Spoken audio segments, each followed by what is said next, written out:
We are in a new experience today. Our producer is learning how to use a couple of different screens in our excitement of moving forward into the hybrid service that we'll be doing in June after we come back to in person.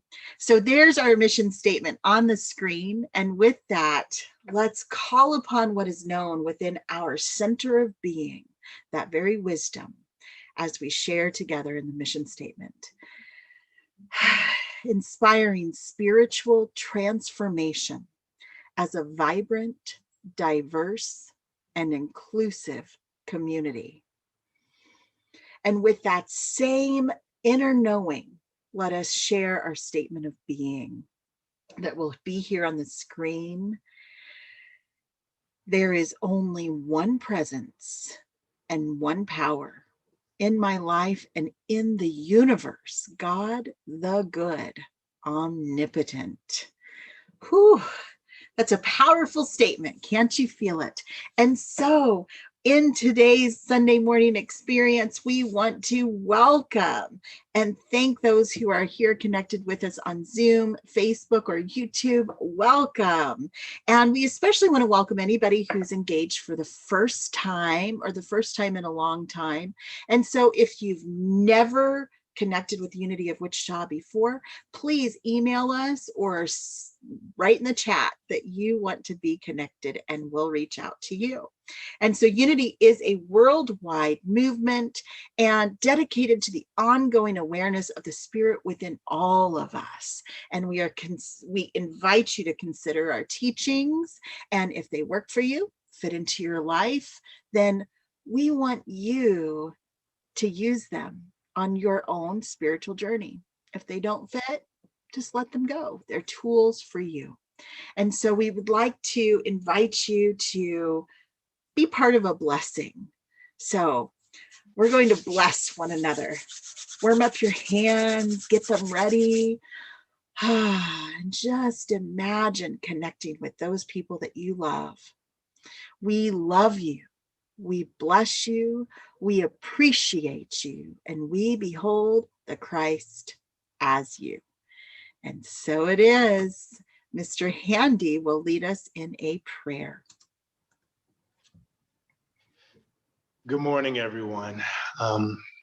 As we prepare for our time of prayer this morning, a couple of folks to keep in mind and to hold in our prayers. As many of you know, and maybe this might be new information for some, Janet Heitman, a longtime member of our spiritual community, made her transition late Thursday night of this past week. And so funeral arrangements or service arrangements are being finalized. There are a couple of details that need to be squared away with the family. And then early this week, you can expect an e-blast with service information for anyone who might be interested in engaging in services for Janet Heitman.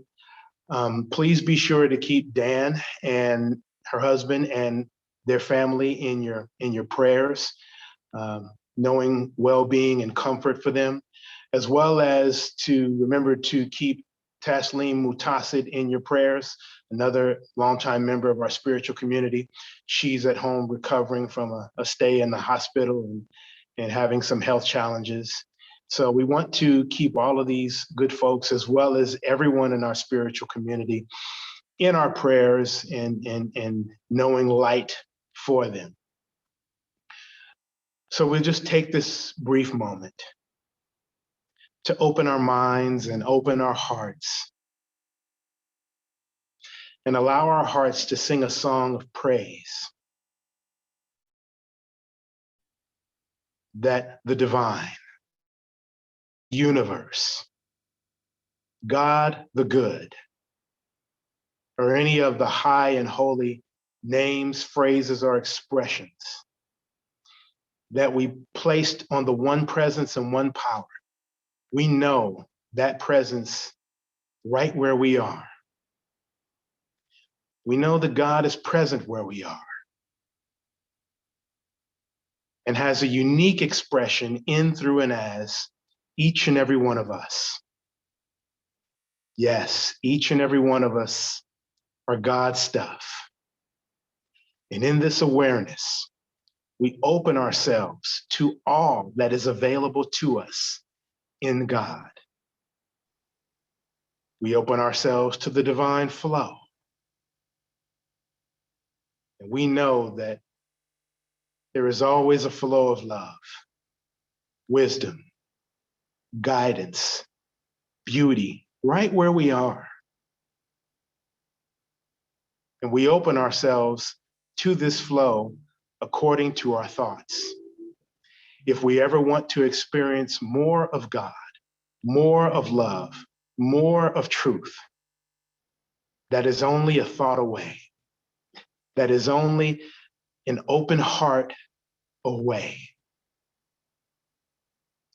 We affirm that for Dan Heitman and his family, we affirm that divine flow flowing forth as love, comfort, and strength.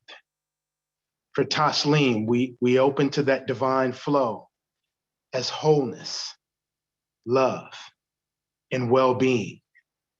For our spiritual community, Unity of Wichita, we affirm love, guidance, wisdom, and joy. And for our world, we affirm love, peace, wisdom, and well-being. We know that the divine is biased for our highest good. So as we attune our minds and our hearts to the divine, that opens the channel for that flow of energy to nourish and nurture our highest good. And it does so according to our needs, according to what we desire. We open our arms to the divinity that we are. And it is wonderful. And it infuses gratitude within us. We are so grateful. And together we say, and so it is. Amen.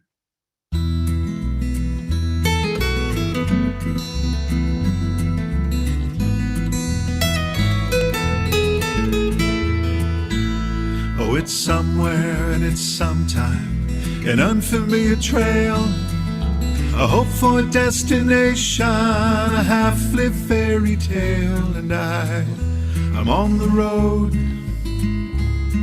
and a feeling lights my way. No matter what unfolds, I'll be okay. And the highway pulls me onward, I'm beckoned by the moon. There's an answer in here somewhere, everything's a clue, and I am on the road. And though a part of me it kicks and screams, I know no matter what, I'll be okay. All the traveling, it's lonely, it's forever at this wheel. I relive some lost affection as I search for something real, and I'm on the road. Oh, I just might lose my way, but I know no matter what, I'll be okay. Ooh, I'll be okay. I'll be okay.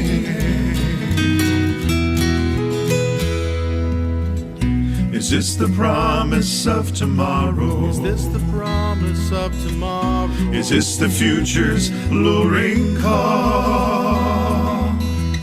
Is this my ticket to the golden gate of heaven?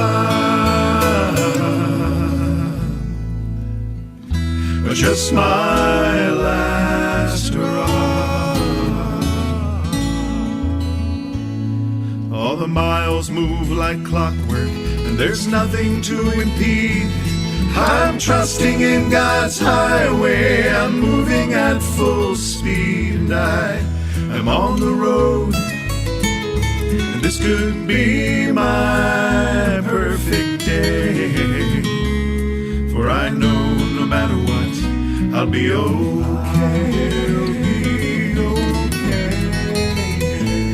Oh, it's people and its places, it's the highway's haunting song, it's the wisdom of experience that pulls this man along. And I'm on the road, and all that I can say is I know no matter what, I'll be okay. I will be I'll be okay. Yeah, I'll be okay. I will be okay. I'll be okay. Oh, it's somewhere and it's sometime, an unfamiliar trail, a hope for a destination, a half-lit fairy tale.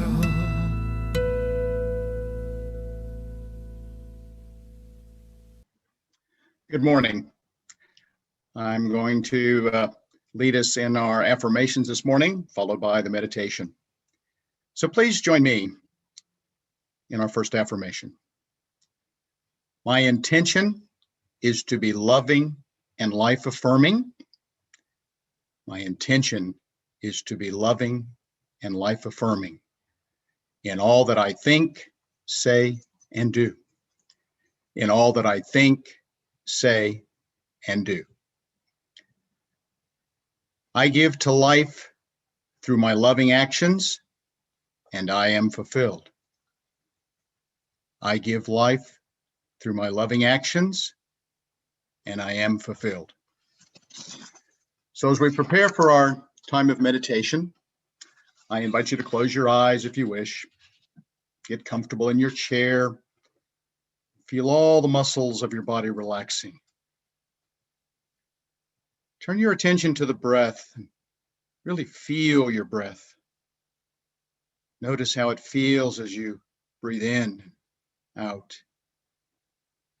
Breathe deeply and breathe slowly. Breathe deliberately. Let each breath relax you more and more. And know what a miracle your breath is, for it is the breath of God. We now go a little deeper within. We are immersed in this place of silence, this place of peace. In this moment, all concerns, all tension, all anxiety fades away. The noise of the world around us is silenced.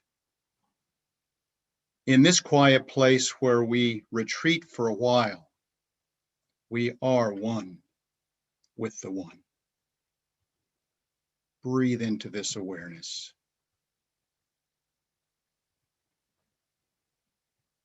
From Philippians 4:9, whatever you have learned or received or heard from me or seen in me, put into practice, and the God of peace will be with you. Each day provides us new opportunities for empowering experiences and transformation.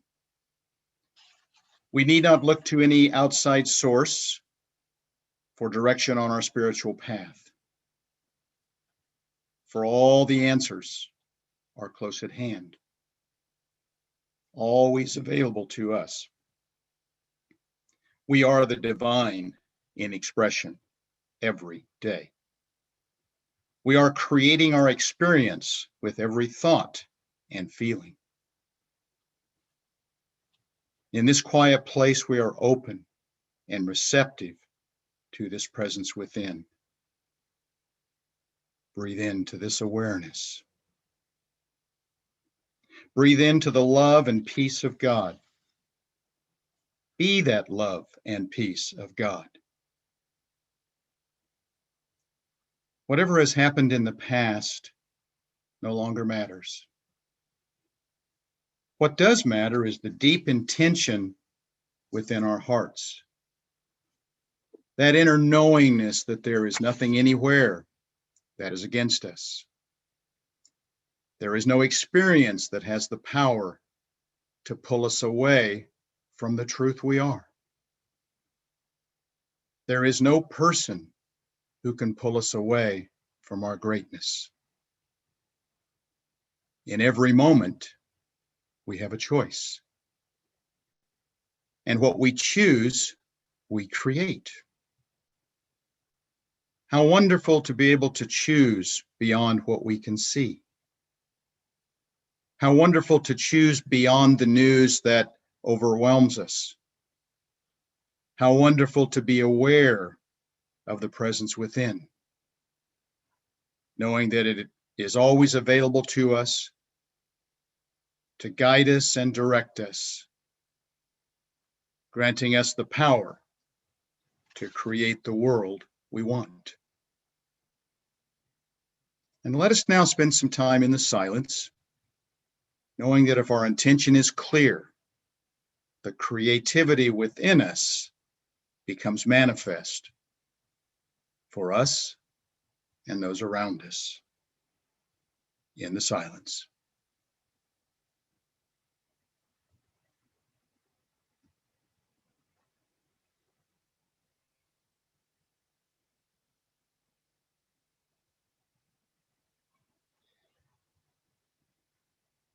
As we begin our journey back from that still place within, back to this present time and moment, we are aware again of our surroundings, aware of our thoughts, aware of the breath. Let us take a moment to invite Spirit to guide us through this day with grace and ease. We declare and affirm that we are open and receptive to the love and peace of God. We are ready to share this love with all those around us. We let our light shine to illuminate those in darkness. Let every thought, every word, every action be guided by our divinity. And by our intention, we live our truth. And in the name and the nature of the Christ within, we affirm and say together, and so it is. Amen. Good morning. Get ready to raise the roof. Spirit is in this place.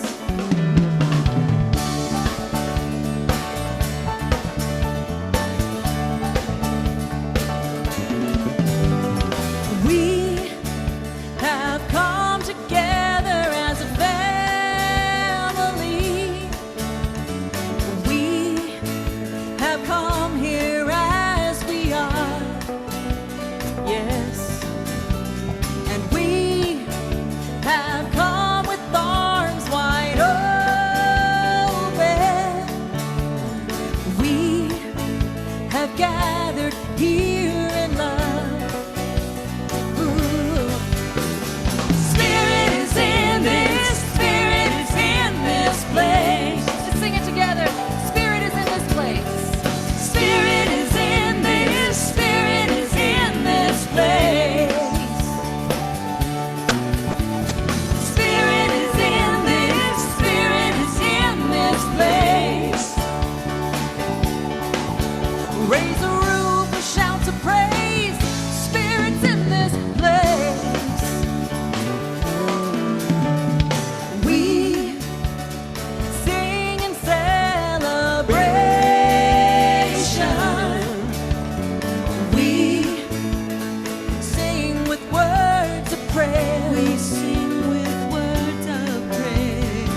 bless you. Ooh, Spirit is in this place. Spirit is in that place where you are. Believe it or not, believe it or not. Good morning, everyone. Good morning. Welcome to those who are in the Zoom sanctuary, those who are watching on Facebook or YouTube. Here we are again for another Sunday message. And today we're going to be talking about living the truth that we know. Living the truth that we know, because that is so important. I really appreciate Alan Russell and his meditation that just really hit the spot to really punctuate this idea. And so as we think about the idea of living the truth that we know, part of that is about being, and the other part of that is about how we express that being, or how we experience that being, or even the things that we do. So today's talk title is Be, Do. Be on the one hand, and do on the other. Again, living the truth that we know. Living the truth that we know. There you go. Be and do. Because in unity teachings, it's very easy to conflate the unity philosophy with some of the other philosophies that are out there. And I'm not going into this as a comparison to say that unity is better than other philosophies, because all religious traditions and all spiritual traditions express truth from a different perspective, or a certain perspective. And in all of the various traditions, certain aspects of the truth tend to be more magnified or highlighted more than others. But sometimes unity is conflated with some sort of idea of accepting a code of beliefs, or a list of beliefs, or do's and don'ts. And some religious paths are about accepting very specific beliefs as the hallmark of being about that path. But that's not what unity is. There may be spiritual truths that unity gives emphasis to, but all of it is about helping all of us, helping individuals get tuned in and turned on to the divinity that is innate within each and every one of us. And we know and we believe that the divinity within each and every one of us, if we get tuned in and turned on to that, that will give us all, that can be unfolded, and that can be outpictured and be experienced for all of the love and all the guidance and all the abundance that we ever want to need, or ever need or experience in our lives. So that's one of the defining features about unity. And so in that, there has to be,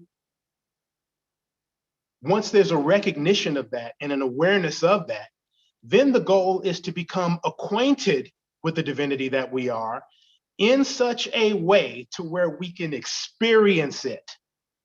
Because each and every one of us are responsible for our experiences.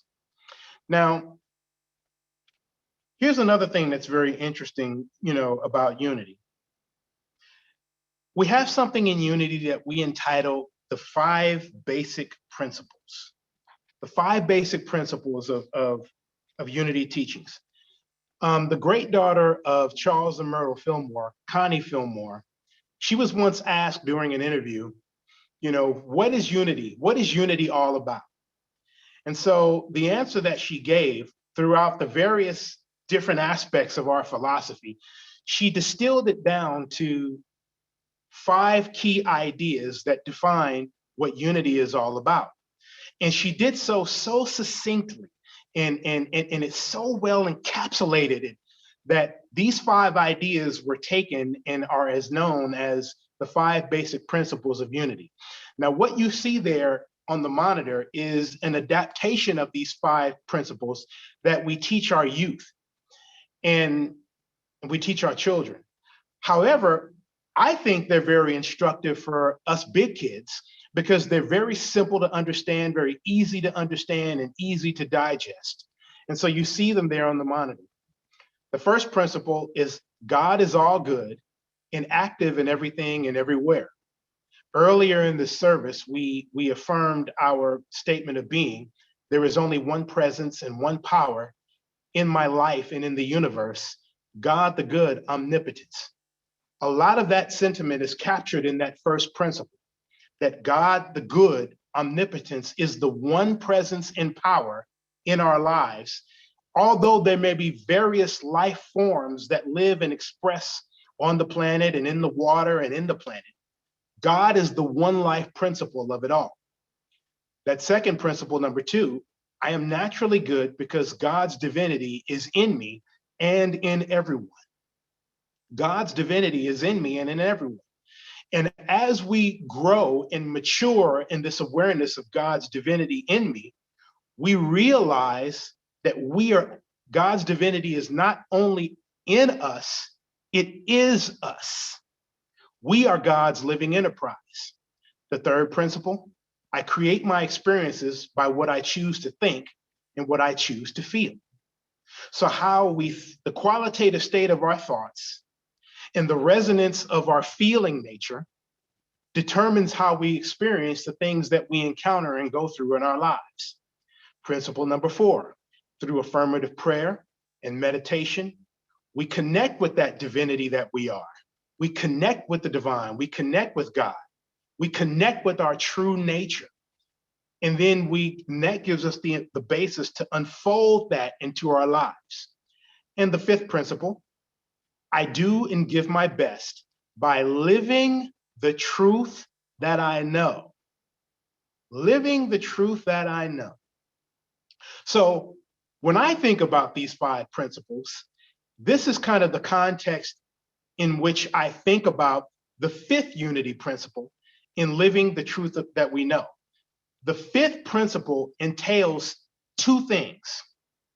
Number 1, it entails living the first 4 principles, putting into practice the first 4 principles. In other words, putting into practice the idea that God is all there is, and that each and every one of us are that very God expressing uniquely as us. Practicing management of my thoughts and my feelings so that they are in alignment with the qualitative resonance of that divinity that we are. And then practicing prayer and meditation so that I have regular periods of accelerating my level of thought to the realm of divinity, so that I can have that momentary space of where my heart and my mind, they melt into the energy of the divine, where I become, for a temporary time, disconnected from my worries, my cares, my concerns, and my circumstances, and just allow myself to melt in divinity via prayer and meditation. So when I have regular periods of doing this and practicing those 4 principles, I am treating my mind and I'm treating my heart and I'm quickening my spirit to get into the vibration of God. So I'm regularly practicing those 4 principles. When I'm practicing those 4 principles, I am effectively doing inner work, because I am doing the inner work of bringing my inner being in alignment with my divinity. So principle number 5, living the truth that we know, means number 1, practicing the first 4 principles. Number 2, what it means is that it means to live from the inspiration, the guidance, the clarity, the understanding, the wisdom, the motivations that I get as a result of practicing the first 4 principles.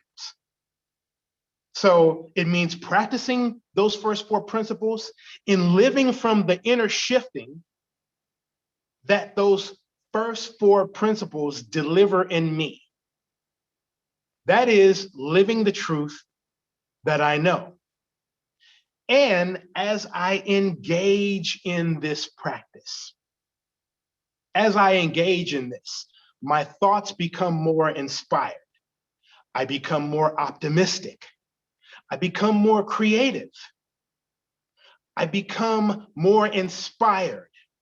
And when I allow all of the circumstances of my life, if I allow myself to engage those circumstances, engage my relationships, engage my activities, engage the things that I think, say, and do with the God perspective, that is living the truth that I know. Now let's get into some practical examples of how we actually do this. When I do those first 4 principles, I am working on being the truth that I know.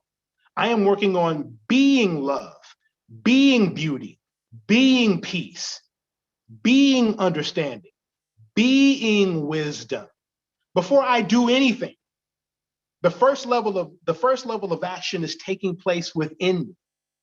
And then as that happens, and as I come more into the beauty of who I really am, that can only have an effect on how I engage the world, the choices that I make, how I relate to other people, the things that I decide to invest my focus in. Because I'm shifting and changing from the inside. If I walk into a dusty, dirty, and dingy room that has stuff strewn all about it, how I experience that room is going to be determined by the qualitative state of what's happening inside of me. I can look in that room and I can allow the dominant focus of me to be disgusted by how dirty it is and how filthy it is and how disorderly and unkept that it is. And when I do that, that's going to put a weight on my spirit.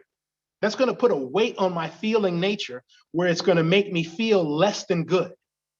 Or I can step into that room and I can say, wow, I can do a lot of different things in this room. If I clean it up and put some paint on the walls and put some pretty drapery up, and I can put some beautiful pictures up, this can be a room for prayer and meditation.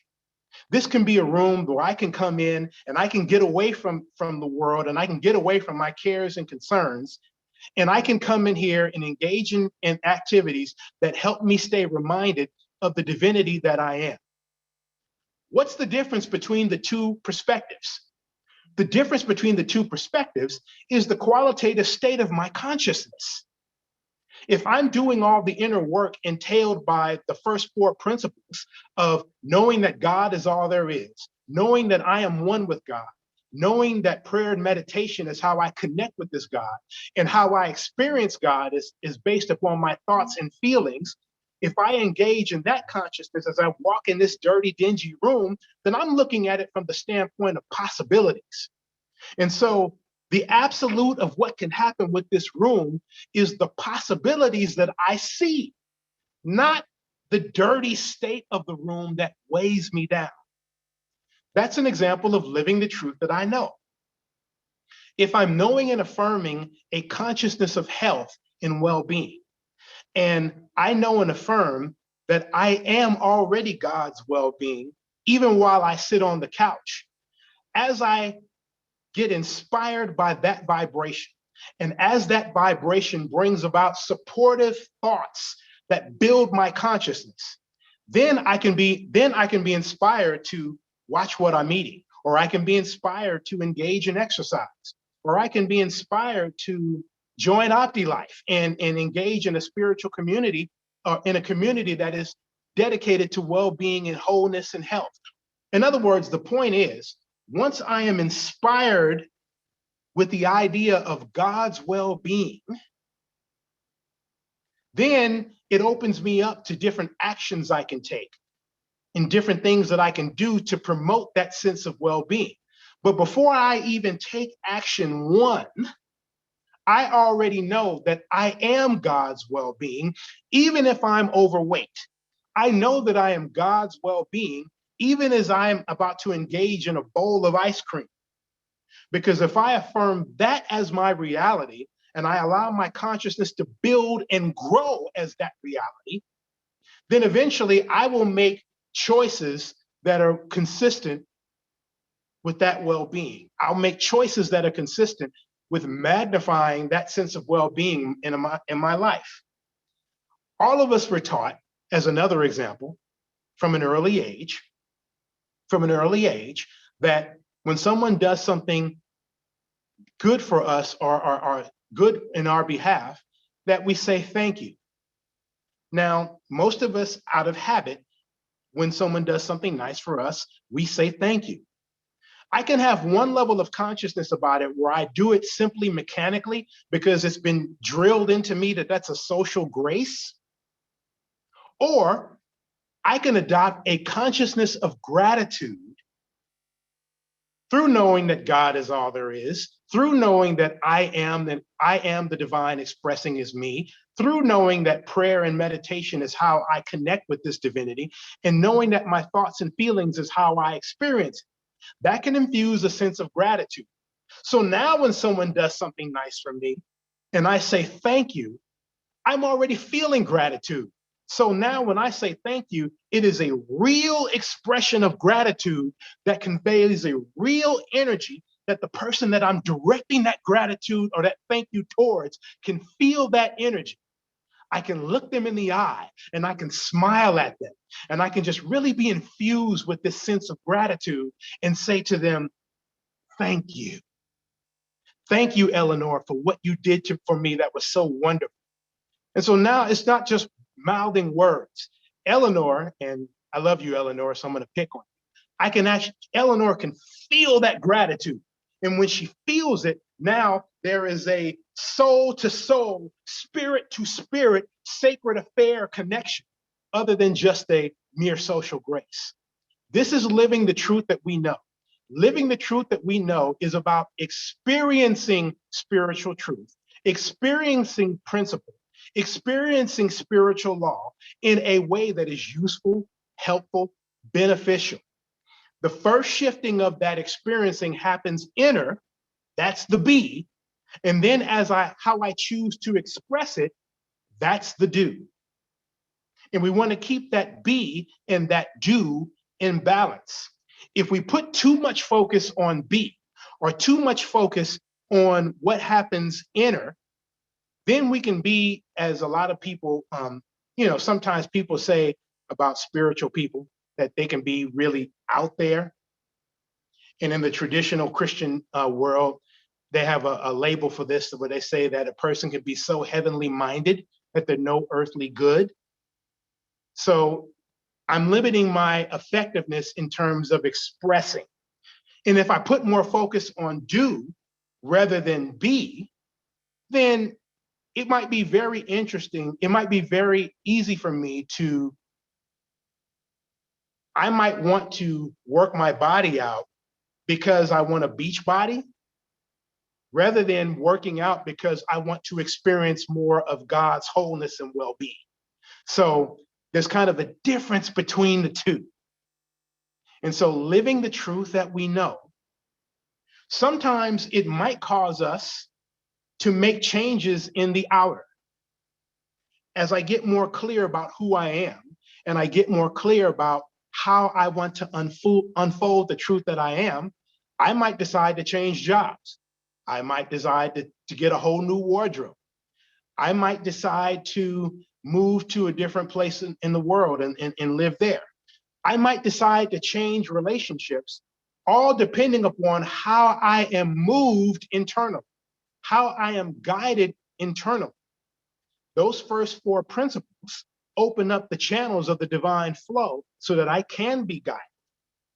Other times, I may not necessarily choose to change or shift something in the outer. Depending upon the situation and the circumstance, I might choose to simply change how I experience the outer. And that might be the level of change that I need in order to have that I might need in order to experience my highest good. So I hope you can see the difference there. Sometimes we are moved to change what's in the outer as as well as the inner. And other times it's simply okay to just change the inner. And this is how we create a beautiful life, by being in tune with who we are and the nature of who we are and daring to live from that place. That is our source. And that is how we experience our good, from the inner to the outer. Life flows from the inside out. Want more peace in the world? I can understand getting engaged politically and lobbying politically or culturally for things out there to change. But if we want to experience more peace in the world, that starts within. That starts with the inner shifting that is needed to align with the energy of peace that we already are by nature. That means taking focus away from things that detract from peace and putting focus on things that promote peace. Want more love in the world? Same thing. Get in tune with the flow of love within. And then that will cause us to take loving actions that actually express that love into the world. Think there should be more justice in the world? Start within and practice justice by aligning your humanity with your divinity. That's where justice starts. And then that will cause you to take just actions in the world. You can get with others and inspire them, and they can inspire you to take just actions in the world. Life is truly lived from the inside out. The divine is our source, and we must be clear to place our faith in source rather than resource. Place our faith in source, live that truth, and watch how beautiful your life is blessed. Watch how love grows in your life, prosperity, health and well-being, beautiful relationships. Watch how you can have a positive impact in your world. And watch how beautiful everything becomes. As always, I hold you all in very sacred space. And into that space, I speak a simple word of prayer: life, light, and love to you all. God bless you. Wow, thank you so much, Mr. Handy. It is a beautiful experience to always reflect and think about what we can do to help ourselves be in peace and in love. Thank you for that. And so here we are at Unity of Wichita. We are so blessed to have Alan Russell here to share that incredible meditation and have Mr. Handy here to share this message. And so if any part of today's service was of spiritual nourishment for you, I would invite you to be part of that flow of prosperity and generosity. And please consider tithing or offering. When you give, you are giving to each person here in this community as we are able to develop more opportunities to serve, more opportunities to be engaged, and more opportunities to create spiritual transformation. So you should be seeing there in your chat box a link to www.unityofwichita.org/donations. Now, this is the secure way to create a donation electronically. Right now, we are looking into new options, and we'll let you know when they're available. You can also stop by through the week. Stop by and say hello, drop off any donation or gift, and you can always mail it to Unity of Wichita, 2160 North Oliver, Wichita, Kansas, 67208. And so I invite you to just hold that gift in your mind, whatever it may be, and imagine placing it in your hands and over your heart. And please join me in blessing your gift as well as all others. Divine love flowing from me blesses and multiplies all that I am, all that I give, all that I receive, and I am grateful. And yes, we are grateful for you as well. And now I'm going to share some announcements with you.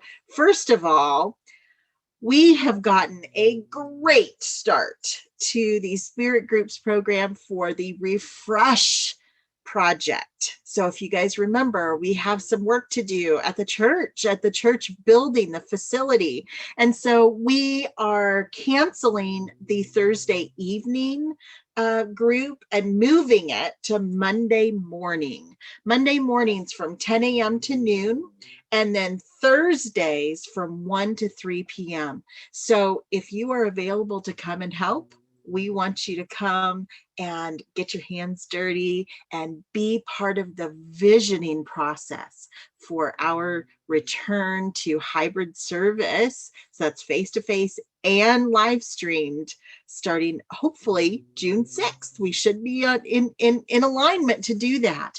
And then our next announcement is that on Tuesdays, we have another opportunity to serve. This is kind of like Unity of Wichita's Nehemiah retreat. Isn't that great? That each person can put their own energy into this space, and it's so exciting. So garden group are Tuesday mornings from 10 a.m. to noon. And so you have 3 opportunities to be involved. And here's the best part, is that it is so much fun. I mean, the people that have been coming have been having such a great time. Invite your friends to come and be part of it. Mr. Joe Dunleavy sent me some connections for some missionaries that are looking for some volunteer hours too. So we are gonna get rocking. And so our next slide is, of course, our youth blessing. So as soon as we get that up on the screen, there those kids are. You know, Kelly is doing such a great job. She's doing such a great job keeping connected with families and with kids. And of course, they're meeting at 9 a.m. via Zoom. And when we come back to in-person service, they're going to be there too. I can't wait. So let's hold the vision of these kiddos and Kelly and Vicky. And as we say together, we love you. We bless you. We appreciate you, and we behold the Christ as you, just as you are. And with that, I will send it back over to Mr. Handy for our prayer, protection, and peace song. Oh, thank you, Sam. And to all you big kids there, one other quick announcement before we close. This Thursday, the 28th at 6:30 is our next Connect to Connect. So be looking at the calendar on the Unity of Wichita website for the link, and we'll set up a Facebook invite as well, so you can have that contact information as well. So thank you all for joining our service today. You are the Sunday experience with your love and your energy. So now we'll move into our prayer of protection, and then we will affirm the vibration of peace. The prayer protections you should see there shortly on your monitor. Most of us know it. And so we will affirm that prayer from the center of our center, and then we will affirm peace. The light of God surrounds us. I am the light of God. The love of God enfolds us. I am the love of God. The power of God protects us. I am the power of God. The presence of God watches over us. I am the presence of God. Wherever we are, God is, and all is well. Wherever we are, God is. And from this awareness, let us affirm, I am God's peace. I am God's peace. Let there be peace on earth, and let it begin with me. Namaste.